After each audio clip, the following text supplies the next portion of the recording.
You go to sleep in normal America, and you wake up in a country where everything weighs 20% more.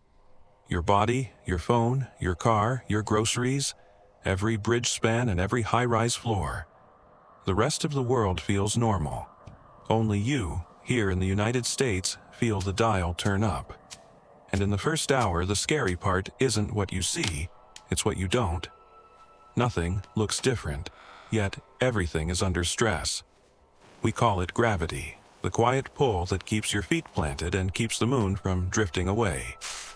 If gravity rises by 20%, your mass stays the same, but your weight, the downward force, jumps by 20%.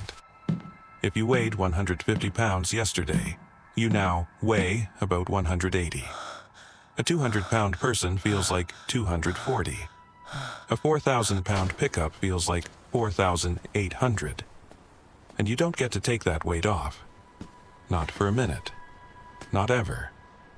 You feel it in tiny moments before you can name it. Your steps land harder. Standing up takes intention. Stairs feel steeper. It's like wearing a heavy backpack all day, except the backpack is your own body. Then you zoom out, and the problem becomes national. Every structure in the country was designed for normal Earth gravity. Beams, bolts, cables, foundations. Everything was built for expected loads, plus a safety cushion. But a safety cushion doesn't mean anything goes. It means we planned for the usual surprises. A sudden, permanent 20% increase is not a usual surprise. And the load stacks. A heavier roof presses down on heavier walls, sitting on a heavier foundation. Trucks grind harder into roads. Trains stress rails. Elevators fight more weight. Even water in tanks and pipes pushes with more force. In the first day, you may not see skyscrapers folding or bridges snapping, but you will feel the country groan in 1,000 small ways. So the next question turns personal. If your body is suddenly living in heavier America, what fails first? You notice it the moment you start your morning. When you stand, your body has to push blood up to your brain against a stronger pull. Your heart works harder. Blood pressure tends to rise. If you already have hypertension, heart disease, or circulation issues, the change hits fast. Dizziness when you move too quickly. Fatigue that arrives early. A sense that your body is always running hot. For older adults, the strain can be the difference between "I'm fine" and "I need help." Your joints take the hit next. Knees, hips, ankles, your lower back. Everything carries 20% more load with every step. Arthritis flares. Old injuries wake up. Even healthy people start feeling soreness in places that were quiet before. And small mistakes become bigger problems because you don't just move under heavier gravity, you fall under it.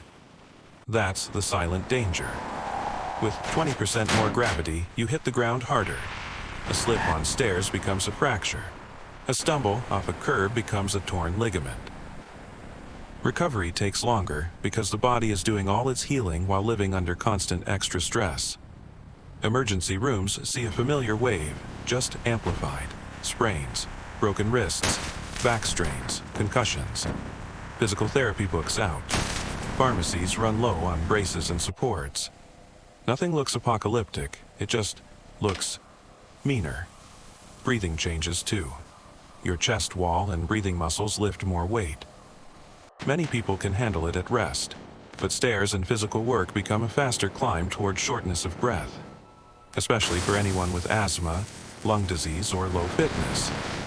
Now, think about the jobs that keep the country running.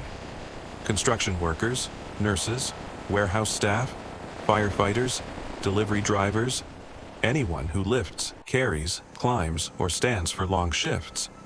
Under stronger gravity, every motion costs more energy. Fatigue rises. Mistakes happen late in the day. Injuries increase even with good training. Athletes feel like they're training with permanent extra plates. Sprint times slow. Jump heights shrink. Endurance drops. Some bodies adapt over weeks with more muscle and denser bone, but the limits show up quickly, and not everyone gets the same chance to adapt. Then you step outside and realize the heavy feeling isn't just in you, it's in the country itself. Engineers build with margins, but those margins were chosen for normal wear and expected extremes. A permanent 20% increase pushes many systems from safe into stressed, especially the older ones. Buildings don't drop instantly, but they age faster. Cracks spread. Doors and windows go out of alignment. Concrete and steel fatigue accelerates. Owners lower occupancy limits and move heavy equipment off upper floors. Some older buildings, already weakened by water damage, corrosion, or neglect, become genuine risks. Bridges are worse. They carry vehicles that are now 20% heavier, and the bridge itself is heavier too. Cables, joints, bearings, and supports eat higher forces with every passing truck. Load limits drop, routes close, detours get longer. The supply chain slows because the simplest paths are suddenly the most fragile. Machines feel it in the way machines always do: heat, vibration, and failure. Elevators run hotter and wear faster. Cranes lose margin, so max lifts drop. Factory equipment handling heavy parts deals with higher forces and tighter maintenance windows. Transportation takes a direct hit. Cars need more force to accelerate and more braking to stop. Tires wear faster. Brake systems run hotter. Rail lines face higher wheel loads, so tracks and bridges demand constant inspection. Trains still run, but speeds drop.